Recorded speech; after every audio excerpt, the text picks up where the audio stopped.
Assalamualaikum warahmatullahi wabarakatuh. Kabar gembira ya Bapak Ibu. Akhirnya Inggris mau berinvestasi di Indonesia. Dan beliau menyatakan bahwa mau juga membantu mensukseskan makan siang gratis. Oke, kita ke videonya. Pelestarian alam, di situ kita banyak persamaan. Saya mengatakan saya sangat mendukung dan kita akan kerjasama. Beliau menyarankan saya jumpa dengan beberapa tokoh dari jaringan yang beliau telah bangun bertahun-tahun untuk memajukan masalah ini. Beliau sudah ke Indonesia 2 kali dan saya mengundang beliau untuk datang lagi. Dan saya kira intinya itu sama beliau. Saya juga ucapkan terima kasih. Waktu muda saya pernah tinggal di sini dan sekolah di sini. Jadi itu dengan raja, ya, dengan perdana menteri, dengan menteri-menterinya kita bicara membahas kerjasama di beberapa bidang. Mereka juga minat membantu kita di beberapa sektor ekonomi tentunya, perikanan, kemudian pendidikan, kesehatan, jadi dan juga pertahanan, keamanan. Dengan wakil perdana menteri ya kita membahas beberapa masalah tentang bagaimana saya jelaskan rencana kita untuk menyelenggarakan makan bergizi untuk anak-anak kita. Mereka sangat terkesan, sangat juga ingin mencari cara dan bentuk untuk membantu kita. Jadi banyak sekali, dan tadi ini barusan saya baru berjumpa dengan pemimpin perusahaan-perusahaan besar di sini. Ada 19 tokoh, pemimpin dari beberapa besar, dan tadi pagi dengan pimpinan dari BP. Total mereka sudah komit investasi $8,5 miliar. Jadi 7 miliar BP, 1,5 miliar dari beberapa perusahaan lain. Jadi cukup produktif lah ya pertemuan-pertemuan kita hari ini.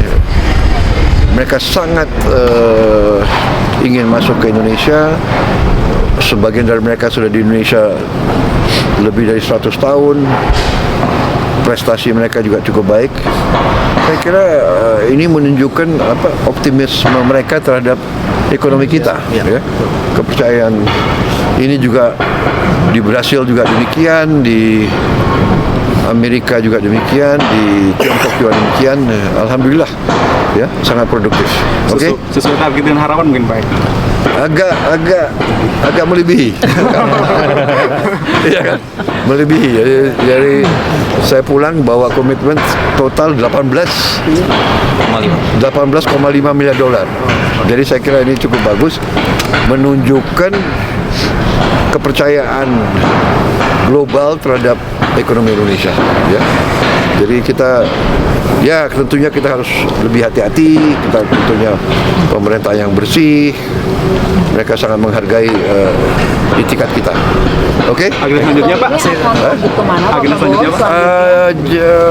Saya kira acara resmi sudah selesai. Oh, masih ada 1-2 pertemuan. Masih ada 1-2 pertemuan di London. Kalau negara selanjutnya Pak ada? Saya akan ke Emirates Abu Dhabi tanggal 23. Ya.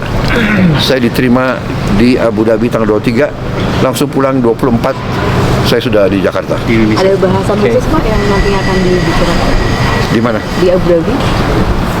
Ya, antara dua negara sahabat yang sangat dekat, ya pasti banyak yang dibahas. Ya. Baik. Terima kasih Bapak. Kepada kaum perempuan khususnya para janda. Lu kira Ridwan Kamil, kita para janda ini sebuah barang yang bisa diperjualbelikan, yang bisa dibagi-bagi seenaknya. Hah? Lu bilang akan dinafkahi oleh Habibur Rahman, akan diurus lahir batin oleh Ali Lubis, lu bilang akan dinikahin oleh Rian dan segala macam. Serendah itukah seorang janda di mata lu, Ridwan Kamil? Lu udah memberikan stigma negatif, lu udah membranding stigma negatif kepada kaum janda, kepada para janda. Gue gak habis pikir ya, lu yang dibanggain sama Jokowi katanya pendidikannya tinggi, lulusan luar negeri, mantan gubernur, tapi ternyata akhlak dan moral lu minus. Kesian banget ya, ibu yang melahirin lu ternyata punya seorang anak yang tidak bermoral. Seperti ini cara lu, bercandaan lu yang udah offside dan bener-bener norak senorak-noraknya. Ingat Bang Emil, bercanda itu ya wajar-wajar aja, tapi tetap ada norma-normanya ya. Apakah bercandaan itu akan melecehkan, menghina, atau merendahkan seseorang? Lu pikir, makanya gue bilang berulang kali, otak itu kenapa taruhnya di kepala? Biar kita itu berpikir dulu baru bertindak. Jangan asal ngecaplak aja, jangan asal ngebacot aja Ridwan Kamil. Lu pikirin dulu nih kira-kira dominos efek dari ucapan gua apa ya? Pikir-pikir pakai otak. Susah sih ya kalau otaknya si Ridwan Kamil tuh dikit jadi seperti ini. Nah, belum selesai kasus calon wakil gubernur lu si Suswono yang kemarin-kemarin juga menghina janda, menghina Rasulullah. Sekarang lu kembali menghina kita para janda. Dan yang gua benar-benar gak habis pikirnya lagi nih ya, buat pendukungnya Ridwan Kamil Suswono, para janda dan para perempuan. Kalian, para perempuan, para janda yang masih mendukung Ridho buat gua, kalian tuh benar-benar gak punya harga diri ya. Kok bisa-bisanya kalian mendukung orang yang udah jelas-jelas merendahkan kita kaum perempuan, sementara para aktivis perempuan ini sedang berjuang mengangkat harkat, derajat, dan martabatnya perempuan. Biar perempuan itu gak dengan mudah diinjek-injek oleh kaum laki-laki, biar ada kesetaraan gender. Terus kalian, kaum perempuan, masih mau mendukung orang yang udah jelas menghina dan merendahkan. Nggak habis pikir ya. Maka di mata gue, buat kalian kaum perempuan yang masih aja mendukung Ridho, ya sama bejatnya. Berarti kalian sebagai perempuan menghina, dilecehkan. Kalau gue maaf ya, walaupun gue miskin harta, tapi gue nggak miskin harga diri, gue nggak miskin logika, gue nggak miskin hati nurani. Otak gue masih waras. Nah, gue tidak akan pernah mendukung orang yang udah jelas-jelas menghina, merendahkan kaum perempuan. Itu aja sih, kasihan banget ya kalian kaum perempuan yang masih aja mau mendukung Ridho. Serendah itu harga diri kalian. Bisa menerima bercandaan yang udah offside dan norak. Otaknya dipakai, otak dipakai menurut gua. Dan gua bilang lagi ya, buat lu Ridwan Kamil, jangan jumawa deh ya. Jangan percaya diri banget, sombong. Mentang-mentang lu didukung oleh presiden, lu didukung oleh Jokowi. Jadi lu bisa seenaknya aja ngecaprak tanpa lu pikirin ya. Dan buat seluruh rakyat Indonesia, khususnya warga Jakarta dan Jawa Tengah juga nih ya, kalian harus tahu, kenapa sih Jokowi sampai bela-belain turun gunung di pilkada saat ini. Sejarah mencatat, baru pertama kali loh mantan presiden cawe-cawe di pilkada. Kasihan banget ya, segini doang levelnya seorang Jokowi. Mana yang katanya Jokowi mau jadi ketua umum partai, katanya Jokowi mau jadi sekjen PBB, nggak taunya cuman jadi jurkamnya si Ridho dan si Ahmad Lutfi. Alah, kasihan banget ya. Teruntuk Kang Emil yang terhormat, Kang Emil, janda itu bukan jadi bahan candaan ya. Coba deh kalian pikir, emang sopan janda dijadiin bahan lelucon? Kami para janda tidak ingin menjadi janda, tapi keadaan yang memaksa kami menjadi janda. Kami lebih senang disebut single parent atau single mom daripada disebut janda, apalagi dijadiin bahan olok-olokan dan bahan candaan. Status janda itu tidak mudah, tidak gampang menjadi seorang janda, apalagi membesarkan anak seorang diri. Walaupun kami janda, tapi kami punya harga diri dan kami terhormat, Kang. Ingat, Kang Emil juga punya anak perempuan. Di dunia ini tidak ada satu wanita pun yang ingin menjadi janda, Kang. Tapi takdir dan nasib menjadikan kami seorang janda dan tulang punggung di dalam keluarga. Kami janda, kami juga manusia. Kami juga punya hak untuk hidup bahagia dengan cara kami sendiri dan kehidupan kami sendiri. Kami janda tidak perlu dikasihanin. Kami masih punya kaki dan tangan untuk mencari nafkah buat biayain anak-anak kami.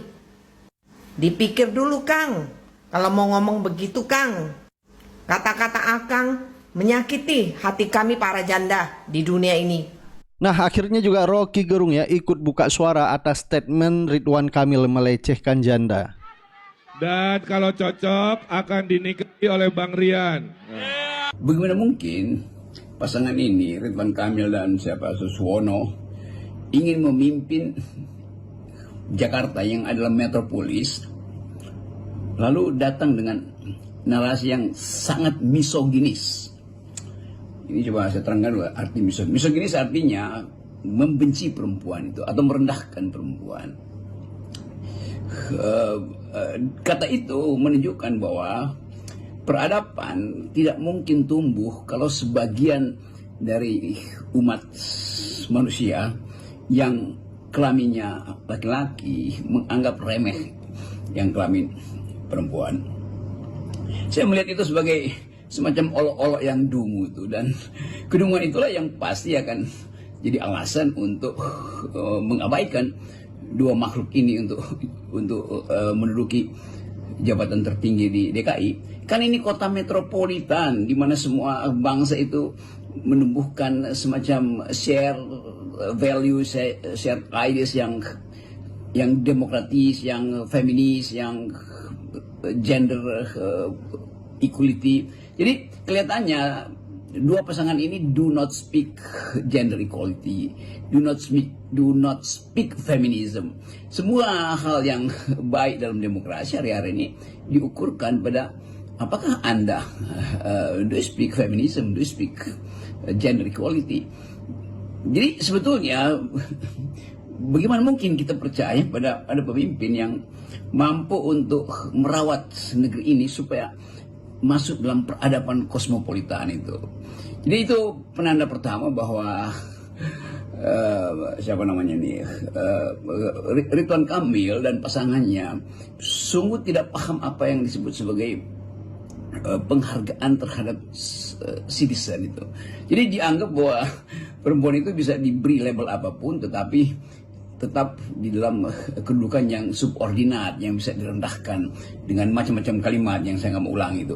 Nah itu satu pelajaran bagi kita kalau nggak mampu untuk memahami konsep-konsep baru dalam demokrasi, soal environment, soal gender, soal feminism.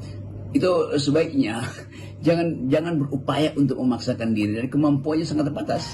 Nah, saya juga lihat videonya tuh. Jadi Ridwan.